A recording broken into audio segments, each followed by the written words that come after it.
I am speaker number D500, Open Dramatic Interpretive Reading for the 2021 Bishop Blanchett Speech Tournament. Did you ever know that a dog would die for a human? I didn't. What if every dog loved us as much as we love them? So much that they even knew when it was time for them to let us go. The Art of Racing in the Rain by Garth Stein. Gestures are all that I have. Sometimes they must be grand. To make my point understood, I have no words I can rely on because, much to my dismay, my tongue was designed long, flat, and loose. And therefore, it is an ineffective tool for pushing food around my mouth while chewing, and an even less effective tool for making clever and complicated polysyllabic sounds that can be linked together to form sentences. That's why I'm here, now waiting for Denny to come home, lying on the cool tiles of the kitchen floor in a puddle of my own urine. I'm old, and while I'm very capable of getting older, that's not the way I want to go out. Shot full of pain medication and steroids to reduce the swelling in my joints. I'm sure Denny would get me one of those little wagon things that cradle the hindquarters so a dog can drag his ass behind him when things start to fail. I'm not sure if it's worse than dressing up for a dog for Halloween, but it's close. He would do it out of love, of course. I'm sure he would keep me alive as long as he possibly could. My body deteriorating, disintegrating around me, dissolving until there's nothing left but my brain floating in a glass jar filled with clear liquid. But I don't want to be kept alive because I know what's next.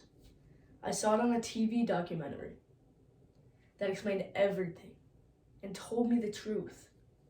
When you are done living your life as a dog, your next incarnation will be as a man.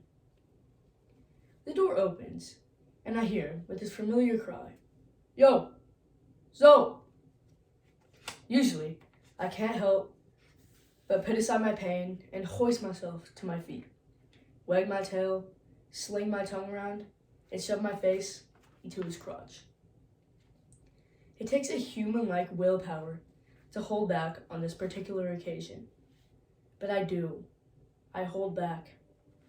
I don't get up. I'm acting.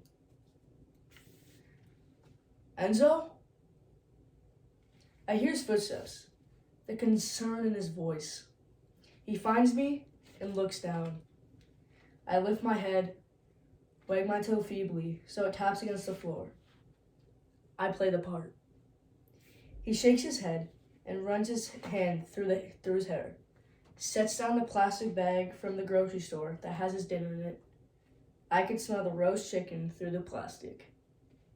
Tonight, he's having roast chicken and an iceberg lettuce salad. "Oh, Enz," he says. He reaches down at me, crouches, touches my head like he does, along the crease behind my ear, and I lift my head and lick his forearm. "What happened, kid?" he asks. Gestures can't explain. Can you get up?" I try, and I scramble. My heart takes off. Lunges ahead because, no, I can't. I panic. I thought it was just acting, but I really can't get up.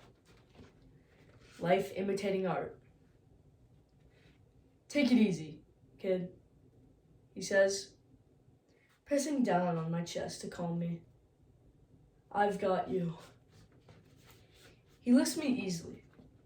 He cradles me, and I can smell the day on him. I can smell everything he's done. His work, the auto shop where he's been behind the counter all day, standing, making nice with the customers who yell at him because their BMWs don't work right. He places me gently in the tub and turns on the handheld shower thing and says, "Easy, Enz." He says, "Sorry I was late. I should have come straight home. but the guy's more consistent.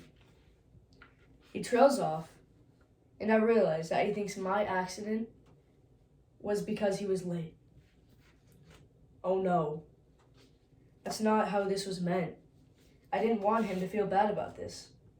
I wanted him that it was okay for him to let me go. He's been going through so much, and he's finally through it.